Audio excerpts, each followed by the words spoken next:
It has been a 17-year journey since 2006 to fight for sign language to become the 12th official constitutionally recognized language of South Africa. The second last step of completing the journey was the passing of the bill in May this year. The result is as follows. There's 306 members who have now voted in favor. There's no abstentions and no one voted against. As the required majority has been obtained in terms of Section 74, subsection 2 of the Constitution, the bill has been passed. The passing of the bill with more than 300 votes was welcomed by one of the lawmakers, Wilma Nivo-Drugen. She is deaf and has been an ANC member of parliament in the National Assembly since 1999, except during the period between 2014 and 2016. It was a relief to see the Assembly finally passing the bill. We actually just needed 267, two-thirds. And we passed it with such a huge number. So we'd like to thank all the political parties who supported us, unanimously passed the bill. You know, the deaf community marched in 2006 in all the provinces. I'd like to thank all the people who were involved in that protest, in the march. PANSAL has given us support. Department of Arts and Culture has given us support. Department of Basic Education is already implementing South African Sign Language, the home language. So there are many role players.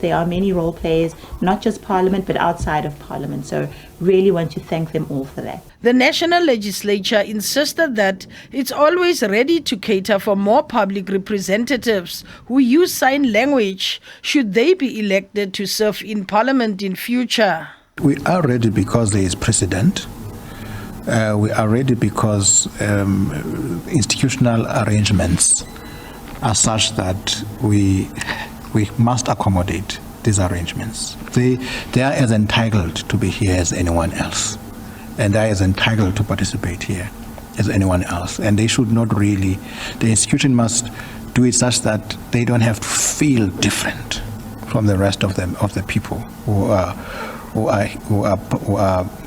say members of Parliament or are here to perform a function in Parliament. So my view is that based on what has been done before, the Secretary to Parliament has always made adequate arrangements, and I have no doubt that the Secretary to Parliament will continue to make such arrangements for members of Parliament to participate fully.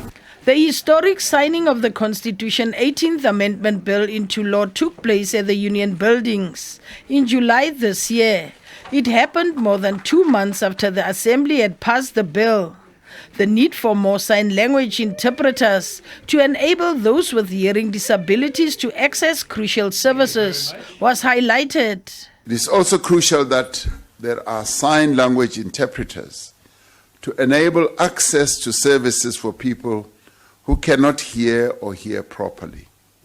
For many years, the lack of sign language interpreters at the courts, the police stations, hospitals, clinics, and many service centers or points have been compromising access to justice for victims of violence, including victims of gender-based violence and many other crimes. The historic signing of the bill into law was also welcomed from a human rights perspective. It is a victory for the realizing of the rights of people with disabilities, specifically deaf people.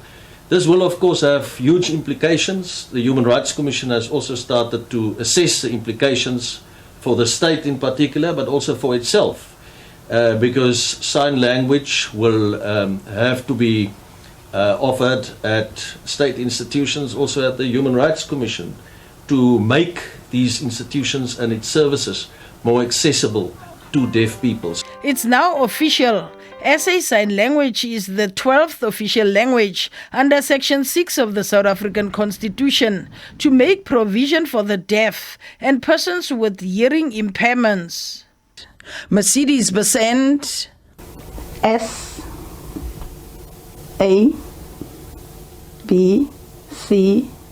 News, Parliament.